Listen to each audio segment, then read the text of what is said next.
শিউলির রান্নাঘরে আমি শিউলি আপনাদের সবাইকে জানাই স্বাগতম। আসসালামু আলাইকুম।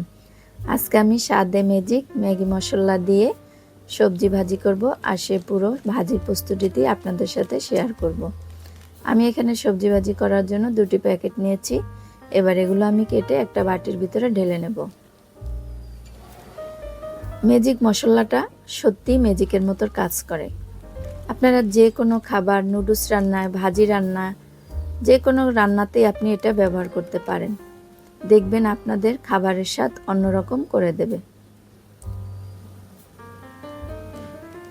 এভাবে প্রথমে মুখটা কেটে আমি একটা বাটিতে গুঁড়োগুলো ঢেলে নিচ্ছি। আপনারা চাইলে প্যাকেটের সাথেও কেটে রান্নার সময় ব্যবহার করতে পারেন, তবে এর পরিমাণটা আপনাদের খাবারের উপর ভিত্তি করে 1টি বা 2টি আপনারা ব্যবহার করতে পারেন। যদি সবজি একটু বেশি থাকে 2টি ব্যবহার করতে পারেন, কম থাকলে 1টি ব্যবহার করতে পারেন। মশলাগুলো ঢেলে নেওয়ার পরে চুলাতে একটি কড়াই বসিয়ে দিয়ে দিচ্ছি রান্নার পরিমাণ তেল। এরপর দিয়ে দেবো পেঁয়াজ কুচি, কাঁচামরিচ আর রসুন কুচি। এগুলো আমি হালকা ব্রাউন কালার করে ভেজে নেব। এগুলো ভেজে নেওয়ার পরে এখানে কিছুটা হলুদের গুঁড়া আর লবণ দিয়ে দিচ্ছি।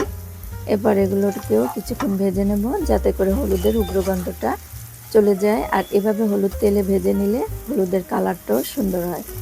এরপর আমি কিছু সবজি মিক্স করে এর ভিতরে দিয়ে দিচ্ছি। আর আমি আমার পছন্দ মতো সবজি নিয়েছি, আপনারা আপনাদের পছন্দ মতো সবজি নিতে পারেন। এখন শীতের মৌসুম, বাজারে অনেক সবজি কিন্তু নতুন নতুন উঠবে। আর এভাবে সবজি ভাজি করে আপনারা রুটি, পরোটা, ভাতের সাথে খেতে পারবেন। সবজিগুলো মিডিয়াম আঁচে রেখে উল্টিয়ে পাল্টিয়ে ভেজে নিয়েছি।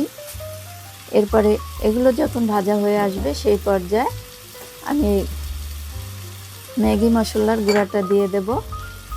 এটা দিয়ে এটাকে উল্টিয়ে পাল্টিয়ে নেড়ে চেড়ে নেব।